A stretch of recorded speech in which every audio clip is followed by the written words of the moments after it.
Wilayah utara Australia adalah salah satu tempat paling terpencil di bumi. Dengan keluasan kira-kira 1.335 juta kilometer persegi, ia hanya didiami oleh sekitar 250,000 orang, kurang daripada populasi purata sebuah bandar di Eropah.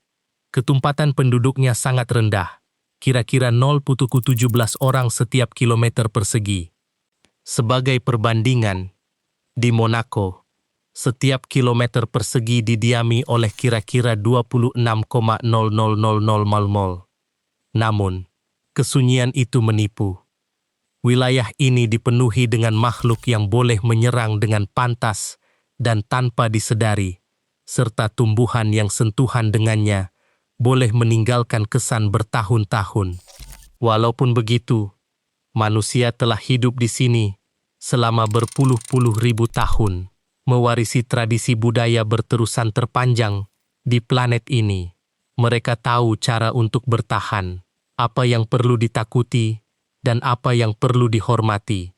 Hari ini, jejak purba akan mendedahkan 11 aspek yang menjadikan wilayah utara Australia sebuah tempat di mana alam semula jadi menetapkan peraturannya sendiri.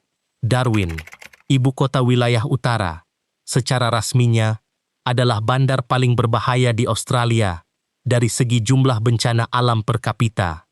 Pada tahun 1974, Siklon Tracy membadai Darwin pada malam Krismas, 24 hingga 25 Desember. Kelajuan angin mencapai 217 km sejam, nilai maksimum yang direkodkan sebelum anemometer rosak. Anggaran sebenar menunjukkan tiupan angin melebihi 300 km sejam. Untuk memberi gambaran, 300 km sejam adalah kelajuan kereta lumba. Angin sedemikian merobek bumbung, bukan seperti kepingan logam, tetapi seperti kertas. Dalam beberapa jam, siklon itu memusnahkan 70% daripada semua bangunan di Darwin, menjadikan 90% rumah kediaman tidak lagi boleh didiami. Daripada 47,000007 penduduk, 30.000 terpaksa dipindahkan, menjadikannya pemindahan paksa terbesar dalam sejarah Australia. Orang ramai dipindahkan menggunakan pesawat tentera kerana tiada infrastruktur lain yang berfungsi. Bandar itu secara praktikalnya berhenti wujud dalam satu malam. Namun, apa yang menakjubkan adalah Darwin dibina semula sepenuhnya dan penduduk kembali serta terus hidup, walaupun tahu bahawa kejadian ini boleh berulang, kerana siklon di rantau ini bukanlah pengecualian. Darwin terletak dalam zon di mana siklon tropika terbentuk secara berkala. Setiap musim hujan membawa ancaman yang berpotensi, dan penduduk tempatan telah menghafal prosedur pemindahan kecemasan sebagai sebahagian daripada kehidupan mereka. Di bawah pelabuhan Darwin, di dasar laut, terbaring kapal selam Jepun dari Perang Dunia Kedua. Ia tidak pernah diangkat, sebaliknya, telah menjadi sebahagian daripada dasar laut dan kini berfungsi sebagai terumbu buatan, di mana ekosistem karang telah terbentuk. Sejarah dan alam semula jadi telah terjalin secara harfiah di bawah air di sini. Buaya air masin, Crocodylus porosus, adalah reptilia terbesar yang masih hidup di planet ini, dengan panjang mencapai 7 meter dan berat sehingga 1,0000 mas. Ia adalah pemangsa seberat 1 tan yang hidup. Sebagai relik hidup, buaya telah bertahan dalam kepupusan besar-besaran yang memusnahkan dinosaur. Ia telah wujud hampir tanpa perubahan untuk tempoh yang sangat lama. Rencana evolusi ini berkesan dahulu dan masih berkesan sekarang kerana ia sempurna. Di utara Australia, buaya air masin mendiami setiap sungai, setiap paya, dan setiap muara payau. Terdapat kira-kira 100.000 ekor di sini. Ia tidak terhad kepada sungai. Ia berenang ke laut dan telah ditemui beberapa ratus kilometer dari pantai di lautan terbuka. Ia menyeberangi selat antara pulau dan muncul di tempat yang tidak dijangka.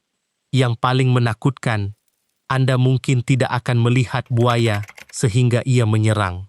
Ia bersembunyi di bawah permukaan air, hanya menampakkan mata dan lubang hidungnya, sementara seluruh badannya tersembunyi, atau mungkin sepenuhnya di bawah air. Buaya mampu menahan nafas sehingga 2 jam. Ia boleh berbaring di dasar sungai dan memerhati Anda mandi.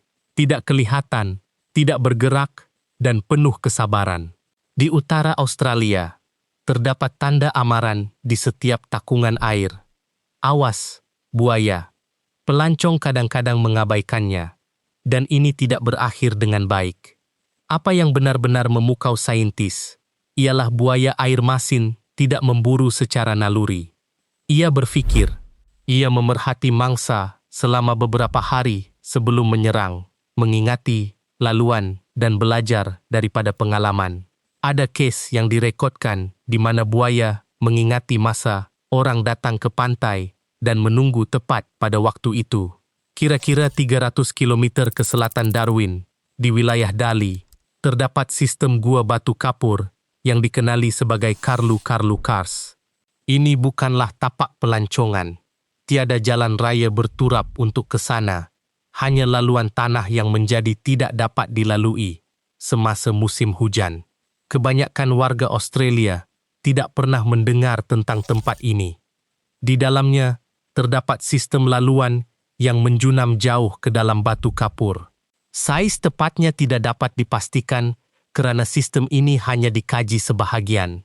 Beberapa galeri berakhir dengan celah sempit yang tidak dapat dilalui manusia, manakala yang lain terbuka ke dewan luas dengan formasi stalaktit dan stalagmit yang hampir tidak pernah dilihat oleh sesiapa. Namun, apa yang pasti diketahui ialah terdapat jutaan kelawar yang mendiami gua-gua ini, termasuk kelawar tapal kuda palsu besar dan beberapa spesies endemik wilayah utara Australia. Kelawar ini menggunakan gua sebagai habitat utama mereka. Setiap petang, ribuan kelawar terbang keluar setiap saat, membentuk awan haiwan yang boleh dilihat sejauh beberapa kilometer.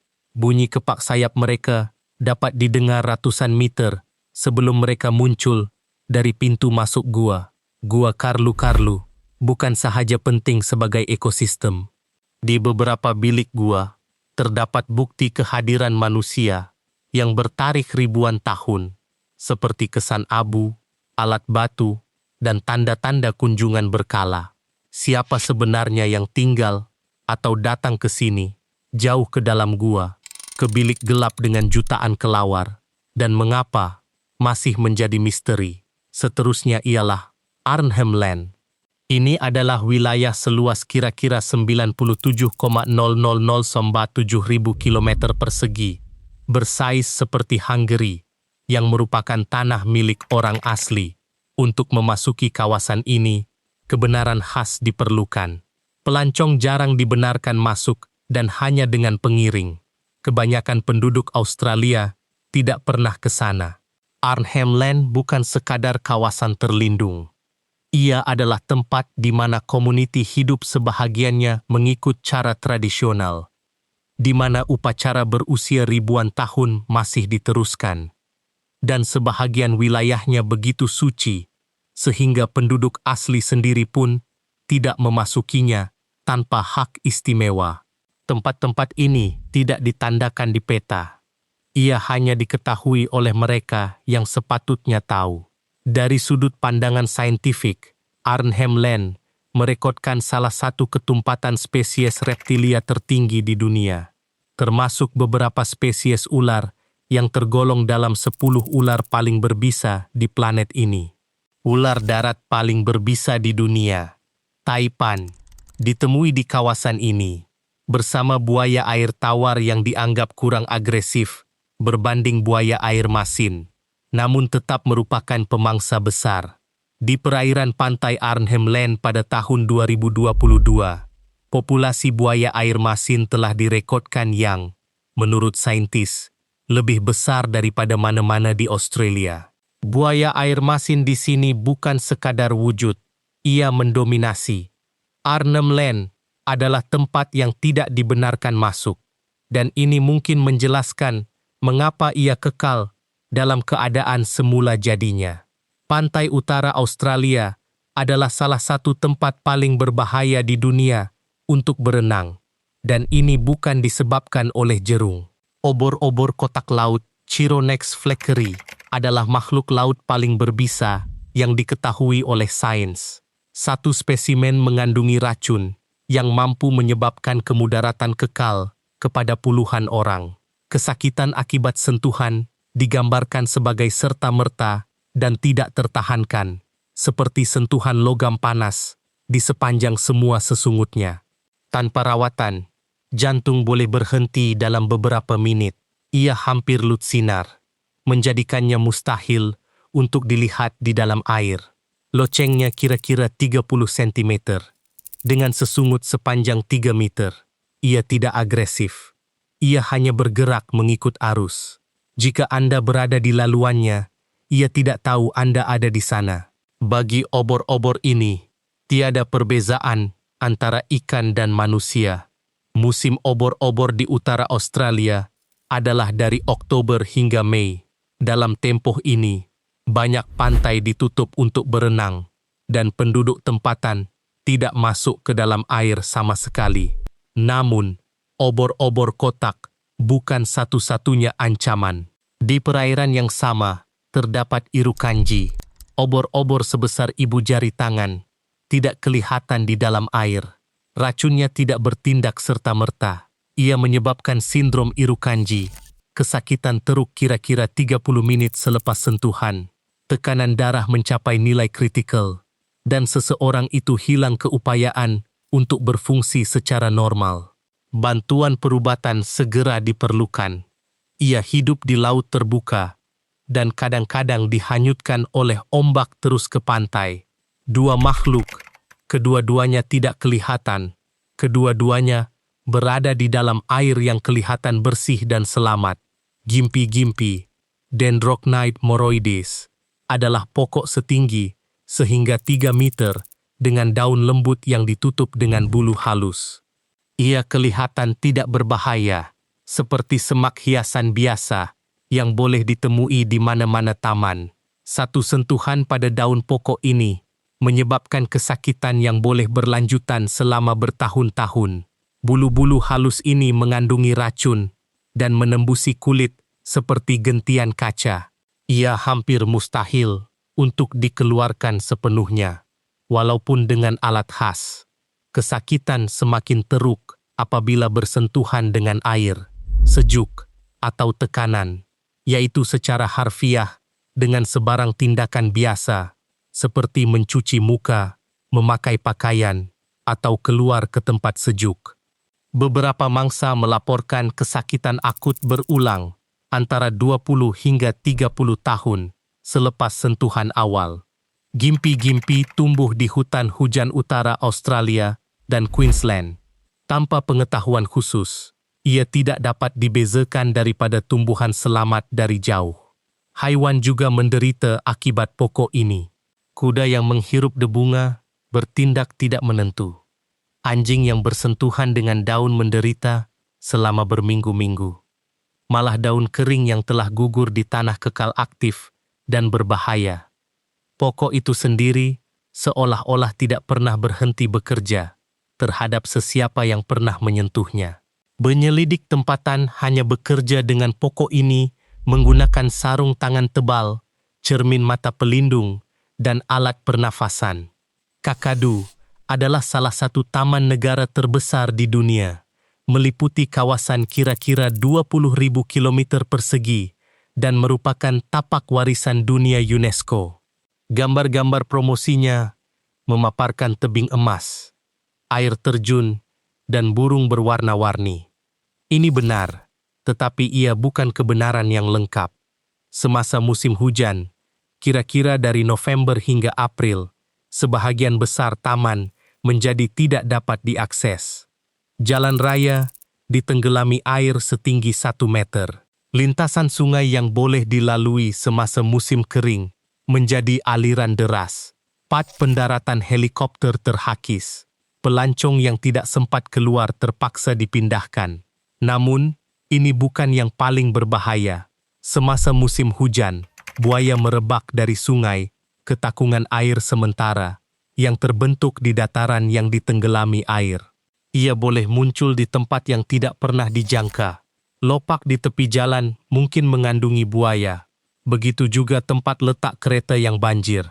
Di perairan Kakadu juga terdapat obor-obor kotak laut Chironex fleckeri. Musim kemunculannya bertepatan dengan musim hujan. Ini bermakna pada tempoh taman yang paling indah, ketika air terjun melimpah dan segala-galanya mekar. Anda tidak boleh masuk ke dalam air. Tetapi apa yang menjadikan Kakadu benar-benar misteri adalah kehadiran kerbau liar. Ia adalah keturunan haiwan yang dibawa masuk pada abad ke-19 dan melarikan diri. Kini terdapat ribuan ekor. Ia telah mengubah lanskap taman, membuat laluan ke takungan air, merosakkan tebing sungai, dan membawa air masin ke dalam sistem air tawar. Ekosistem unik yang terbentuk selama ribuan tahun telah diubah dalam beberapa dekad oleh satu spesies yang diperkenalkan. Di perairan pantai utara Australia, di kolam pasang surut di kalangan rumpai laut dan celah-celah batu, hidup satu makhluk sebesar bola tenis, yaitu gurita cincin biru, Hapalochlaena lunulata. Ia adalah salah satu gurita terkecil di dunia dan salah satu makhluk paling berbahaya di planet ini. Dalam keadaan tenang, ia berwarna coklat, hampir tidak kelihatan di latar belakang batu dan rumpai laut, penyamaran yang sempurna. Apabila ia merasakan ancaman, cincin biru terang, hampir neon, mula berdenyut di seluruh badannya. Ini bukan hiasan, ini adalah amaran terakhir. Racunnya adalah tetrodotoksin, neurotoksin yang menghalang penghantaran impuls saraf. Otot berhenti berfungsi, termasuk otot pernafasan. Seseorang kekal sedar, tetapi tidak dapat bernafas. Tiada penawar wujud. Satu-satunya rawatan adalah ventilasi mekanikal, sehingga racun dikeluarkan dari badan, yang boleh mengambil masa beberapa jam. Sepanjang masa ini, mangsa sedar dan tidak dapat bernafas sendiri. Gurita cincin biru tidak agresif. Ia hanya bertindak balas jika dipegang atau diperah. Masalahnya ialah orang ramai mengangkatnya tanpa menyedari bahayanya. Ia kelihatan cantik dan eksotik. Jika Anda melihat gurita kecil dengan cincin biru di pantai, jauhkan diri Anda. Di selatan wilayah utara, bermula apa yang dipanggil oleh warga Australia sebagai pusat merah. Gurun Simpson, Gurun Gibson, dan Gurun Pasir Besar. Ia membentuk salah satu wilayah gurun terbesar di hemisfera selatan. Suhu pada musim panas secara berkala melebihi 50 derajat. Bayang-bayang hampir tiada. Air hanya terdapat di titik-titik yang diketahui khusus. Dengan jarak ratusan kilometer di antaranya. Orang biasa tanpa air dalam keadaan sedemikian boleh pengsan dalam beberapa jam. Orang hilang di sini setiap tahun bukan kerana mereka melakukan sesuatu yang cuai, tetapi kerana kereta rosak, air habis, atau tersilap jalan. Di gurun, tiada liputan telepon bimbit, tiada tanda arah, tiada kenderaan lain yang lalu lalang. Tetapi apa yang menakjubkan ialah terdapat kehidupan di gurun ini, malah melimpah ruah. Gurun Australia lebih kaya dengan spesies reptilia berbanding mana-mana gurun lain di dunia. Beberapa spesies ular berbisa, beberapa spesies cicak, dan beberapa spesies endemik yang tidak terdapat di mana-mana di planet ini. Mereka telah belajar untuk wujud di tempat yang makhluk lain tidak akan bertahan, dan ini adalah fenomena tersendiri. Salah satu makhluk yang paling menakjubkan ialah cicak berduri, yang seluruh badannya ditutupi duri. Ia minum air melalui kulitnya, mengumpul kondensasi atau embun pagi, dan mengalirkannya melalui saluran antara sisik ke sudut mulutnya. Ini adalah sistem pengumpulan air hidup. Alam semula jadi telah mencipta penyelesaian kejuruteraan ini jauh sebelum manusia. Cicak ini hidup di tempat yang tiada sungai, tiada tasik, hanya udara dan batu.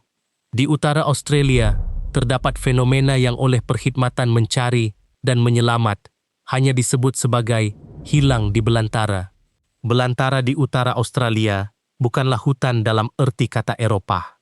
Ia adalah tumbuh-tumbuhan tebal dan seragam yang hampir tidak mempunyai penanda arah. Tanpa GPS dan kompas, seseorang akan kehilangan arah dalam beberapa jam. Pokok-pokok kelihatan sama, siluet yang sama, ketinggian yang sama, warna yang sama. Laluan hilang. Matahari di zenit tidak memberikan petunjuk arah mata angin. Dan panas, yang sentiasa ada, dengan cepat menyerap air dari badan. Pada tahun 1998, 5 orang muda pergi mendaki di Taman Litchfield, beberapa puluh kilometer dari Darwin, di tempat pelancongan populer dengan air terjun dan kolam. Mereka tersasar dari laluan. 3 orang berjaya diselamatkan. 2 lagi ditemui beberapa hari kemudian dengan kesan dehidrasi yang serius. Walaupun mereka berada hanya beberapa kilometer dari peradaban, tetapi ada kes yang tidak dapat dijelaskan hanya dengan kehilangan orientasi. Pada tahun 2006, seorang pengembara belantara berpengalaman yang sangat mengenali wilayah Kakadu telah hilang. Dia bukan orang baru, seorang yang telah berjalan di tempat-tempat ini selama bertahun-tahun. Jejaknya ditemui di tepi sungai, tetapi selepas itu tiada apa-apa. Mayatnya tidak pernah ditemui. Apa yang sebenarnya berlaku tidak dapat dipastikan secara rasmi. Mungkin buaya atau kemalangan di air. Utara Australia tidak selalu mengembalikan pengunjungnya. Masyarakat orang asli utara Australia telah hidup di sini selama lebih 65.000 tahun. Ini bermakna nenek moyang mereka tiba di sini ketika manusia modern baru mula menyebar keluar dari Afrika. Ini bermakna budaya mereka adalah tradisi budaya berterusan tertua. 65.000 tahun adalah 10 kali lebih lama daripada kewujudan tulisan dan 30 kali lebih lama daripada pembinaan piramid Mesir. Tempoh ini begitu lama sehingga sukar dibayangkan oleh akal manusia. Selama 65,000 sko, pengetahuan tentang setiap tumbuhan, setiap haiwan, setiap takungan air, dan setiap pola cuaca telah terkumpul di sini. Pengetahuan ini diturunkan dari generasi ke generasi secara lisan, dalam lagu, cerita, dan upacara. Ia merangkumi pengetahuan tentang tumbuhan mana yang boleh menyembuhkan, mana yang boleh membunuh, bila hujan akan turun, dan di mana terdapat air semasa kemarau. Semua ini hidup bukan dalam buku, tetapi dalam ingatan manusia. Laluan lagu, atau jalan impian, adalah sistem navigasi di mana laluan merentasi benua dikodkan dalam lagu. Lagu-lagu tertentu menerangkan tempat-tempat tertentu, tebing, sungai, takungan air, dan penanda arah. Dengan mengetahui lagu, Anda tahu jalan. Sistem ini meliputi seluruh benua.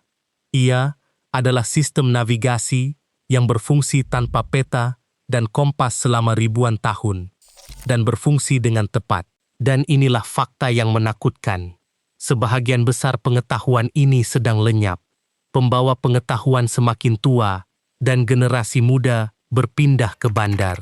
Pengetahuan yang terkumpul selama 65,00 sop tahun hilang bersama orang-orang yang menyimpannya. Utara Australia berbahaya dalam pelbagai cara. Buaya dan obor-obor berbahaya serta-merta, tetapi kehilangan pengetahuan ini adalah perlahan dan tidak dapat dipulihkan. Utara Australia adalah tempat di mana alam semula jadi tidak berpura-pura mesra. Tiada ilusi kawalan yang biasa bagi penduduk latitud sederhana. Di sini, setiap sungai mungkin mengandungi buaya. Setiap semak mungkin tumbuhan berbisa. Setiap kolam pasang surut mungkin mengandungi obor-obor berbahaya. Setiap langkah ke belantara memerlukan pengetahuan tentang apa yang akan berlaku selepasnya.